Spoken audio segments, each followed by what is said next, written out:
देखना इसका जो क्वेश्चन नंबर 1 था वो क्वेश्चन ये था, जिंक जिंक 2 प्लस से कॉपर 2 प्लस से कॉपर, मतलब ये कुछ गैलोनिक सेल की इक्वेशन दी हुई है।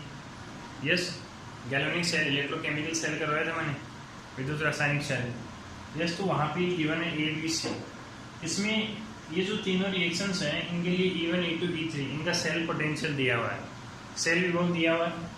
तो यहाँ पे आपको ये देखना है कि ये 1 मोलर है, इनकी कंसंट्रेशन चेंज है, तो आपको बताना है कि E1 E2 E3 में से कौन सा ज़्यादा होगा और कौन सा कम होगा। तो सबसे पहले यहाँ पे जो चेंज है वो इनकी कंसंट्रेशन का चेंज है, और बाकी सारी चीज़ें सेम हैं। यस, यहाँ पे है जो कंसंट्रेशन है 1 मोलर है, 0.1 मोलर, यहाँ पे 1 मोलर, यहाँ पे 1 मोलर, यहाँ पे 0.1 मोलर और यहाँ पे है 1 मोलर।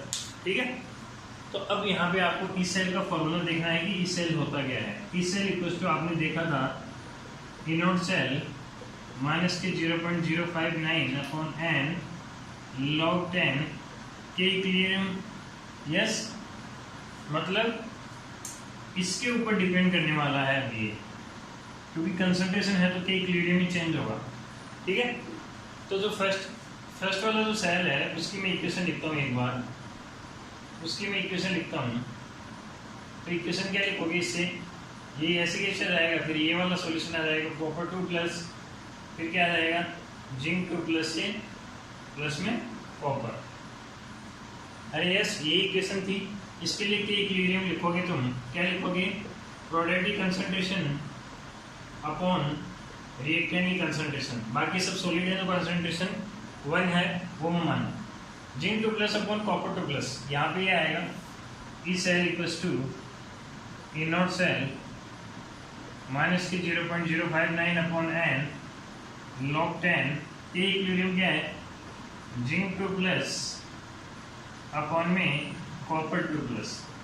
ठीक है, जिंक 2 प्लस की कंसंट्रेशन होगी अपॉन में कॉपर 2 प्लस, मतलब इसके ऊपर डिपेंड करने वाला है आपका ई सेल, मतलब इसकी वैल्यू जितनी ज़्यादा होगी आपके ई सेल की वैल्यू उतनी ही कम होगी।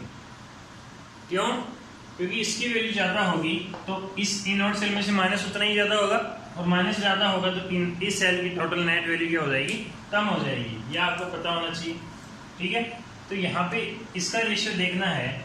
यहाँ से मुझे पता चला कि अगर कंसंट्रेशन का रेशियो जिसका ज़्यादा होगा, कंसंट्रेशन का रेशियो जिसका ज़्यादा होगा, सांद्रता का जो अनुपात है वो जिसका ज़्यादा होगा, उसका ई सेल क्या होगा, कम होगा। अब मैं फर्स्ट ऑप्शन E1 वाले के लिए चेक करता हूँ। ठीक है, फर्स्ट ऑप्शन के लिए मैं चेक करता हूँ क्या आ जाएगा, जिंक की कंसंट्रेशन कितनी है 1 अपॉन कॉपर 2 प्लस की कितनी है 0.1, तो ये कितना आ जाएगा 10। बी वाले के लिए मैं चेक करता हूँ, जिंक 2 प्लस की कंसंट्रेशन 1 अपॉन में 1, तो ये कितना आ जाएगा 1। सी वाले के लिए मैं चेक करता हूँ 0.1 अपॉन 1, मतलब ये 0.1। तो सबसे ज़्यादा कौन है, ये सबसे ज़्यादा है, तो इसका ई सेल कितना है E1, तो E1 सबसे कम होगा। उसके बाद में कौन होगा E2, और E3 सबसे ज़्यादा होगा क्योंकि E3 ये वाला जो कंसंट्रेशन का जो रेशियो है सबसे कम है, तो इसका जो सेल पोटेंशियल है वो ज़्यादा होगा। मतलब आपके पास में ये वाला ऑप्शन करेक्ट होगा, E1 E2 E3। क्लियर है? अरे ठीक है, आपको यहाँ से देखना है कि पहले मैंने रिलेशन देखा कि इसका रेशियो ज़्यादा होगा तो ई सेल की वैल्यू उतनी ही कम होगी, क्योंकि ये यहाँ इसमें से माइनस हो रहा है, ये बढ़ेगा पूरी वैल्यू बढ़ेगी, तो माइनस वाला बढ़ेगा तो टोटल नेट वैल्यू क्या हो जाएगी, कम हो जाएगी। यस, नेक्स्ट क्वेश्चन देखना, सिंपल क्वेश्चन है, लिस्ट स्पेसिफिक कंडक्टेंस न्यूनतम विशेष चालकता। ये सब कुछ आपको पढ़ाया हुआ है, 4 ऑप्शन है। कंसंट्रेशन जितनी कम होगी कंडक्टेंस उतनी ही कम होगी। ये सबसे कम है 0.002 नॉर्मलिटी गिवन है। यस, तो इसका कंडक्टेंस उतना ही कम होगा, तो यहाँ पे आपके पास में ये फोर्थ ऑप्शन करेक्ट हो जाएगा। नेक्स्ट क्वेश्चन देखना, the standard EMF of galvanic cell involving 3 mole of electrons in its redox reaction is 0.59 volt the equilibrium constant. एक रिएक्शन है जिसका मानक विद्युत वाहक बल गैल्वेनिक सेल का 3 मोल इलेक्ट्रॉन के लिए वो कितना दिया हुआ है 0.59। तो यहाँ से मुझे पता चला कि स्टैंडर्ड वाला गिवन है, तो E0 सेल गिवन है, कितना गिवन है 0.59 हो। यस कि no? The equilibrium constant, equilibrium constant की वैल्यू ये डिफाइन करवा रहा है अपने को, और 3 मोल इलेक्ट्रॉन मतलब n की वैल्यू आपको इसने दे दी 3, मतलब वो रिएक्शन रेडॉक्स रिएक्शन बन रही है, उसमें जो टोटल कैंसिल आउट इलेक्ट्रॉन है वो कितना है, n = 3। इक्विलिब्रियम कांस्टेंट साम्य नियतांक आपसे पूछ रहा है, ये एक चीज, एक नया कंसेप्ट यहाँ पे आएगा। E cell = E not cell minus standard condition है तो 0.059 अपॉन n log 10 के इक्विलिब्रियम। यस, ठीक है। अब यहाँ पे इक्विलिब्रियम कांस्टेंट निकालना है तो मैं सामने इसकी बात करूंगा, 8 इक्विलिब्रियम।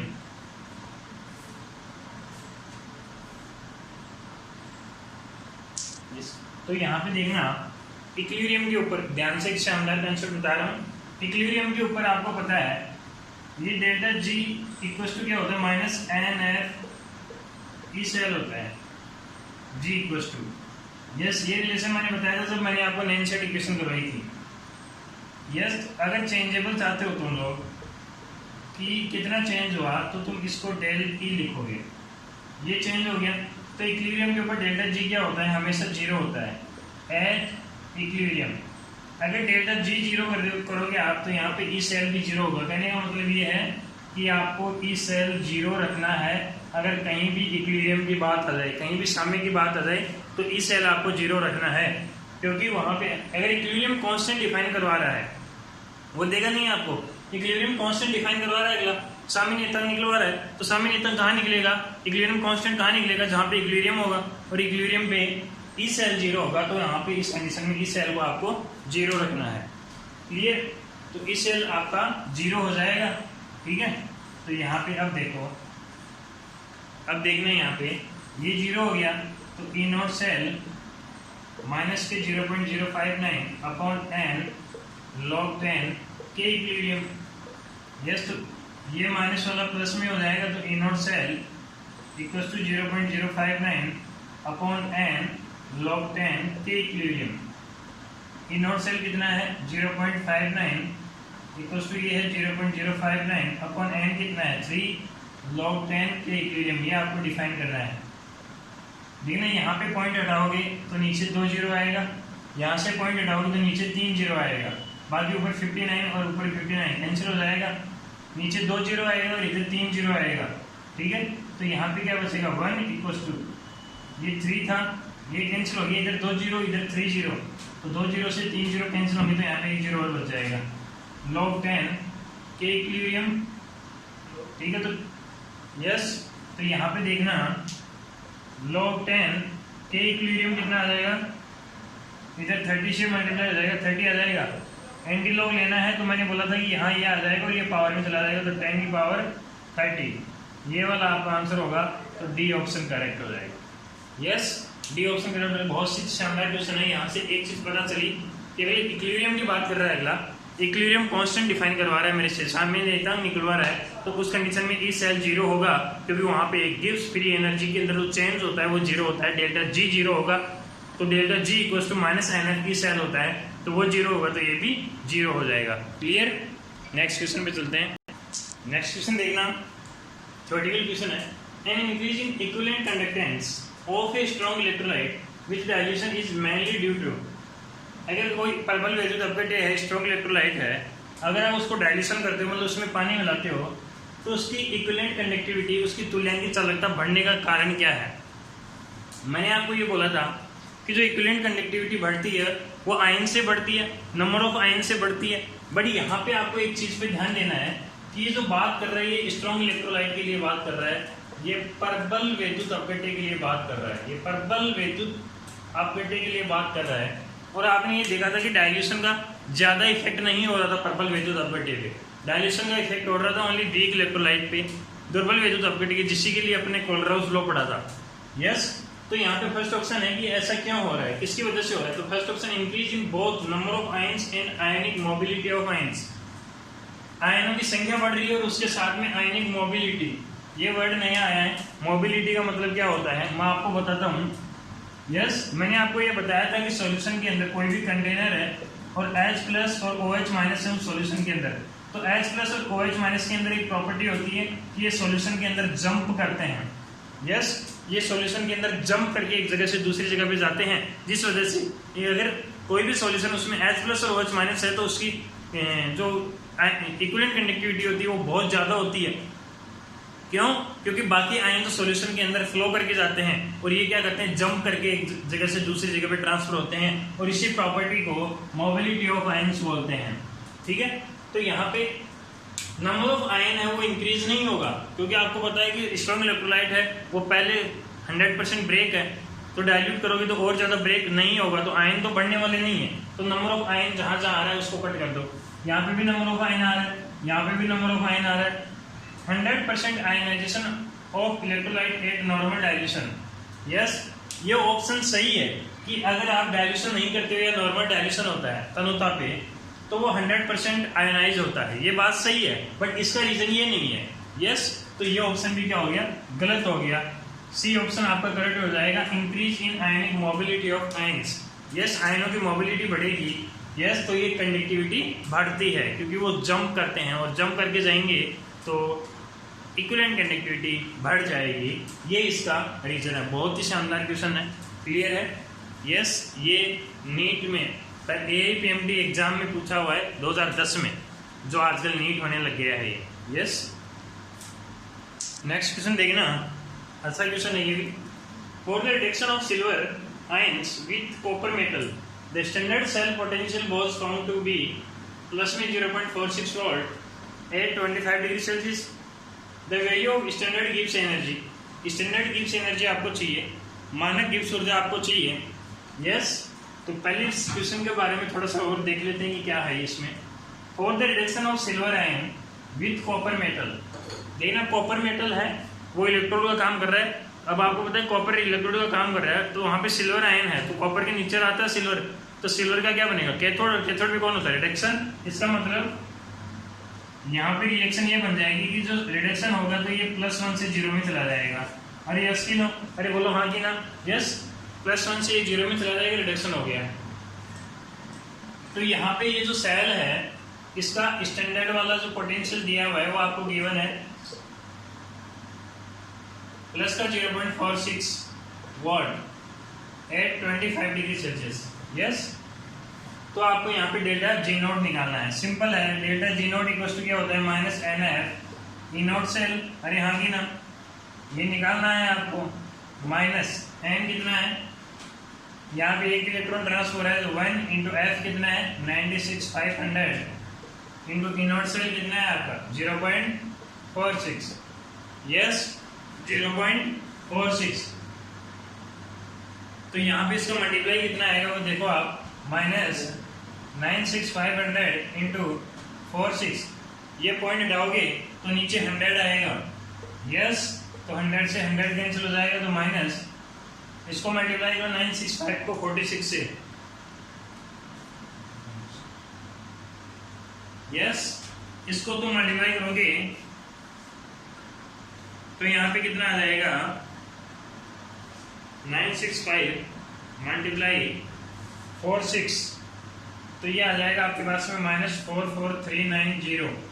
यस, -44390 आ जाएगा। तो ये किस में आएगा, यहाँ पे जूल में आएगा। तो किलो जूल में कन्वर्ट करें अपन, क्योंकि ऑप्शन किलो जूल में दिए हुए हैं, तो ये 1000 का डिवाइड हो जाएगा, मतलब 1000 का मतलब 3 डिजिट छोड़ के पॉइंट लग जाएगा, तो माइनस के 44.39 ये किलो जूल बन जाएगा। और ये आपका आंसर आ जाएगा -44.39। तो ये वाला ऑप्शन आपका करेक्ट, ये ऑप्शन आ जाएगा। हाँ कि ना। देखना नेक्स्ट क्वेश्चन देखना, जिंक टू प्लस, ये आप सबको दिया हुआ है, ये रिएक्शन है, इसके लिए आपको पोटेंशियल निकालना है इसका। देखना ई नॉट सेल इक्वल टू क्या हो जाएगा, ई कैथोड माइनस ई एनोड। देखना एक तो जिंक है और एक Fe है, इसका एनोड कैथोड बना होगा, बताओ सर। जिंक है उसका एनोड बना होगा और Fe का क्या बना होगा, कैथोड।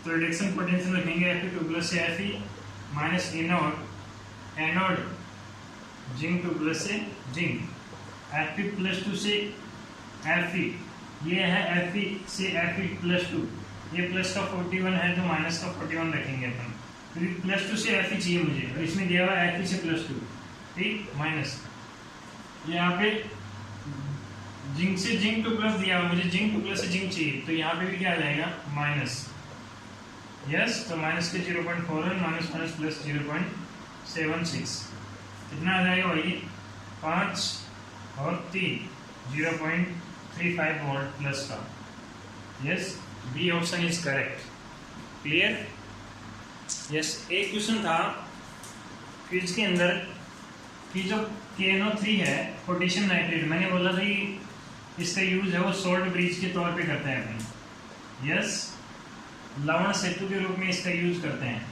ठीक है, सोल्ट ब्रिज के तौर पे। ऐसा क्यों करते हैं, यस, तो यहाँ पे तुमको ध्यान रखना है कि ये इसी वजह से करते हैं कि जो K प्लस और जो NO3 माइनस होता है ये ऐसे ब्रेक होता है, तो यहाँ पे इन दोनों की जो मूवमेंट की जो पावर है, या तुम बोल सकते हो इसको वेलोसिटी, यस, इनका जो वेग है वो क्या होता है, नियरली सेम होता है, मतलब जिस स्पीड में ये मूव करता है उसी स्पीड में ये वाला क्या करेगा, मूव करेगा। और वो क्या करता है कि जो सल्फेट आयन होता है इलेक्ट्रोकेमिकल सेल में मैंने देखा था, उस सल्फेट आयन को क्या होता है कि कैथोड से एनोड की तरफ है वो शॉर्ट ब्रिज के थ्रू भेजने के काम में आता है, क्योंकि इनकी अट्रैक्शन जो पावर होती है वो ज़्यादा होती है, जिस आयन को आसानी से अट्रैक्ट कर सकते हैं। तो तुमको अगर कोई भी पूछे कि शॉर्ट ब्रिज के तौर पे KNO3 नहीं और भी, तो वहाँ पे ये ध्यान रखना है कि उनकी वेलोसिटी क्या होती है, सेम होती है, वेलोसिटी सेम होने की वजह से ऐसा होता है।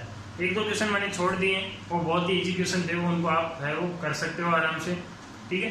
एक क्वेश्चन था उस क्विज के अंदर जिसमें मिस्टेक थी, जिसमें आपको अलग अलग कंसंट्रेशन पे रेजिस्टेंस दिया हुआ था, तो वहाँ पे एक 0.2 मोलर कंसंट्रेशन के लिए आपको मोलर कंडक्टिविटी डिफाइन करनी थी। उस क्वेश्चन को मैंने चेक किया, ठीक है, तो उस क्वेश्चन का है वो आंसर में गड़बड़ आ रहा है वहाँ पे, ठीक है, तो कुछ मिस्टेक है उस क्वेश्चन में, ठीक है, तो उसको देख के मैं आपको क्लियर कर दूंगा।